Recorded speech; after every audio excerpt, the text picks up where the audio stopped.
سب سے پہلے تو قرآن مجید نے اہل یہود کے اس قول کو بطور عبرت کے بیان کیا ہے اور ان کی مذمت گویا فرمائی ہے کہ جب ان سے کہا جاتا کہ تم قرآن پاک پر اور رسول رحمت صلی اللہ تعالی علیہ وسلم پر ایمان لاؤ، تو اس کے جواب میں وہ یہ کہا کرتے تھے کہ ہم تو اپنے باپ دادا کے دین پہ رہیں گے۔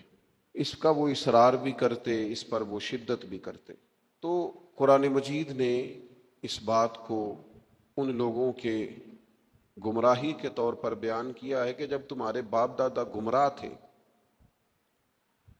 کفر و شرک پر تھے، گمراہی اور دلالت پر تھے، تو پھر تمہارا یہ اصرار کیوں ہے کہ ہمیں اپنے باپ دادا ہی کے دین پر رہنا ہے؟ اگر کسی کے بزرگ، کسی کے باپ دادا، کسی کے بڑے گمراہی پر ہوں تو اس کا یہ کہنا گمراہی ہے، اس کا یہ کہنا دلالت ہے کہ میں اپنے بڑوں کے طریقے پہ رہوں گا۔ لیکن اگر کسی کے باپ دادا ہدایت پر ہوں، توحید پر ہوں، ان کے عقیدے مضبوط ہوں، وہ شریعت کے پورے پاسدان ہوں، بیدار مغز ہوں، تو پھر یہ کہنا کہ میں اپنے بڑوں کے طریقے پہ ہوں یہ گمراہی نہیں ہوتا، یہ اعزاز ہوتا ہے۔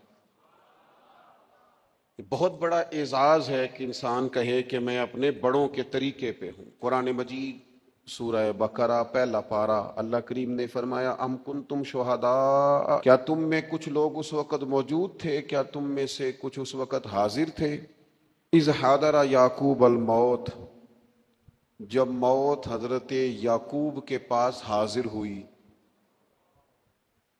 اذ حضر، جب حاضر ہوئی، موت آئی جناب یعقوب علیہ السلام پر، اذ قال لبنیہ، تو انہوں نے اپنے بیٹوں سے فرمایا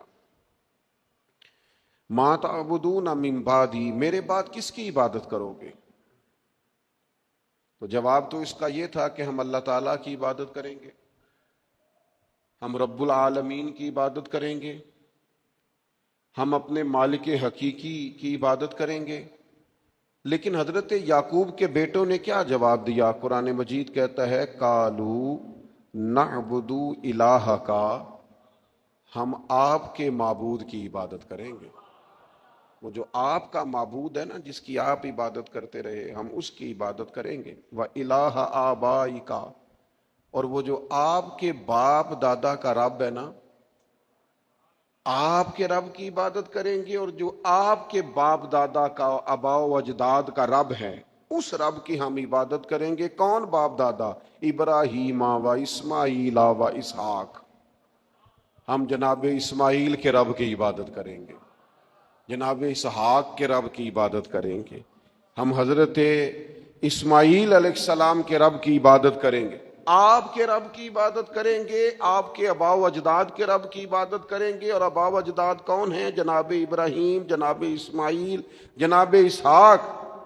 اب جا کے کہا الہ واحد، ان کا معبود ایک ہی معبود ہے، ان سب نبیوں کے معبود ہم اس رب کی عبادت کریں گے جو آپ کا رب ہے، آپ کے آباء و اجداد کا رب ہے، ابراہیم و اسماعیل و اسحاق کا رب ہے۔ اگر کسی شخص کے بڑے گمراہ ہوں اور پھر وہ ان کا ذکر کرے کہ میں اپنے بڑوں کے طریقے پہ ہوں، تو یہ اس کا ذکر گمراہی ہے۔